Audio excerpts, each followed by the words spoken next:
Добрий день. Good afternoon. I want to thank everybody who joins us. My name is Olka Tamanova, but Ukraine Media Center Ukrinform continues its operation today. Joining us online right now is Serhii Bratchuk, the head of the public council under the Odesa Regional State Administration, the spokesman of the military governor of Odesa region. Good afternoon. Good afternoon. Glory to the heroes, glory to the armed forces of Ukraine.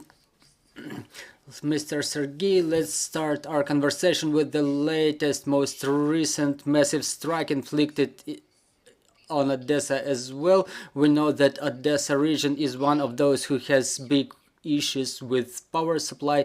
What's the situation as of today? Well, talking about the security component, today the air red alert signal was announced today. There is the aviation reconnaissance going on, performed by the enemy. The threat of strikes, the aviation strikes, is still big in our region. There are 11 enemy vessels in the Black Sea, which may jointly carry 20 missiles of caliber type. As to the massive strike that you've asked about just now, there were strikes on the power infrastructure facilities, and the situation is the most complicated in Odesa region out of all the regions in Ukraine, because there was a mass destruction and there were strikes of enemy missiles back on 10th of December last year, and one of such strikes, the results of such strikes were not yet mitigated so far. As to the aftermath of the missile strike, which was inflicted on the 26th of January, there was a number of power infrastructure facilities destroyed that supply electric power to Odesa and region, and it's one of the causes of limitation for power supply in Odesa and some communities in Odesa region. Talking about the format of shutdowns, we currently have non-scheduled power shutdowns. We unfortunately cannot talk about the stabilization power shutdown so far. We only have power supply for a couple of hours per day, but these are the sad realities of today. A little bit less complicated is the situation with power supply in Podilsky, Belgorod-Dnestrovsky, Izmailsky communities. They are partly, the power infrastructure facilities are partly damaged, and they still have a capability of supplying power over the communities. The teams of power technicians keep working to mitigate the aftermath of such missile strikes 24/7, but we have water supply and heat supply 24/7.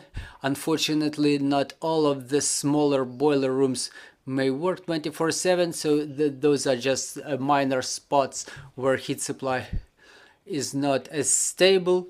But our power technicians say that they will try to get back to stabilization, scheduled power shutdowns, rolling power shutdowns just in a couple of days. We cannot unfortunately talk about hours, and unfortunately we cannot make any forecasts. The situation is not on the brink of being critical, but it's still complicated. But everybody knows what to do. Everybody keeps working 24/7, and we keep maintaining, and we will keep maintaining our power infrastructure. We have alternative power sources. I'm talking about the critical infrastructure such as hospitals, maternity homes, and other facilities that I already mentioned. Mr. Serhii, I cannot help but asking about the public sentiment. We know that in Odesa region, the occupiers tried to shake the situation not in our favor. They used the massive strikes and power shutdowns for their propaganda purposes. We were witnessing it. So what is the sentiment? What is the level of understanding of the people? How do they treat such rolling power shutdowns? Well, that's a very urgent question. I want to thank the citizens of Odesa and Odesa region that they take the situation with resilience, with patience. I mean, this situation in electric power supply front is, well, we have to talk about some social services, about the education process. I want to thank again that people take it with understanding. Every day we document different information warfare acts. They try to accelerate, they try to distribute the information about mobilization, for example, around the Telegram channels which are being created by Russian Federation psychological warfare troops, and those facts are not being confirmed further on. We have constant communication with the people. Our military keep debunking the myth about the mobilization, but we understand that the situation is not comfortable for the people, but we have to understand that the rear should demonstrate the unity. It's for the sake of those who are in the front lines. Now there are relevant resolutions taken by the local governments, by the community governments, to explain the situation to the people. About the power supply, we keep talking about the work of the emergency teams who work on mitigation of the aftermath of the strikes. So I hope that in a couple of days we will be able to improve the situation. Mr. Serhii, maybe now is the time when the operation of the resilience stations is utmostly important. What is the situation with the resilience stations? Can people still recharge their gadgets to stay there, get heated, drink a cup of tea? Yes, obviously we have a number of the resilience stations deployed all around Odesa and in every community. Obviously the most popular are the ones that are deployed in the regional center. There were recently about 3,000 people who used the services of the resilience stations last week, and about 1,500 more were added during the last weekend. So we're talking about 1,000 people, say, who use it on a daily basis. There is a proper communication from the government. The governments keep explaining the situation to the people. There are generators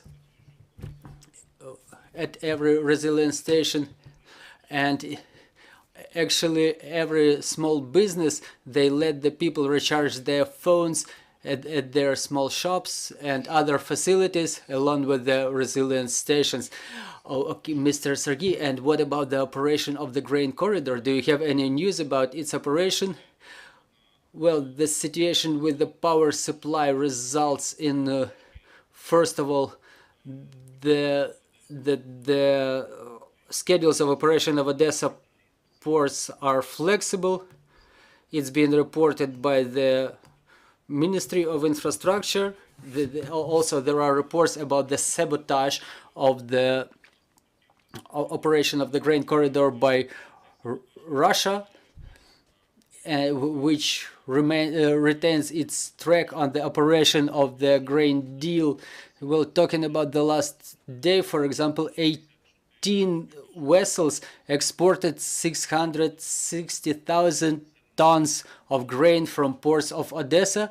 It's 1/3 less than it was a week prior, and it was not caused by the storms or complications in the energy front. It was all the result of sabotage by Russian Federation. There were 56,000 tons of grain sent to Bangladesh, and 60 100,000 tons of Ukrainian oil sent to India. I hope that the volumes are just about to grow, and the operation, the grain corridor will be back in full operation shortly. We have questions on the floor. Good afternoon, Olga Panasenko, Ukrinform. There were reports about the intentions of Turkish company Karpova Ship about the intention to create the floating power plant to supply electric power to Ukraine. Do you have any details about this project and its implementation? Thank you for your question. We already answered this question before the new year, when the company started disseminating this information. There are opportunities, there are plans, so we have to double check with the company. There were no negotiations on the local level. We've heard about such intentions, but these intentions, first of all, should be discussed on the level of the central government and the relevant ministries. But we know that such information was spread in the mass media, but that's all we have for today. Thank you for this information. Thank you for finding time to join our broadcast. I'm reminding you, joining us was Serhii Bratchuk, the head of the public council under Odesa Regional Council. Our next briefing is at 1400, and we will have the panel discussion with the topic how the Russian-Ukrainian war will change the global information landscape. So follow our announcements, trust in our armed forces, and glory to Ukraine.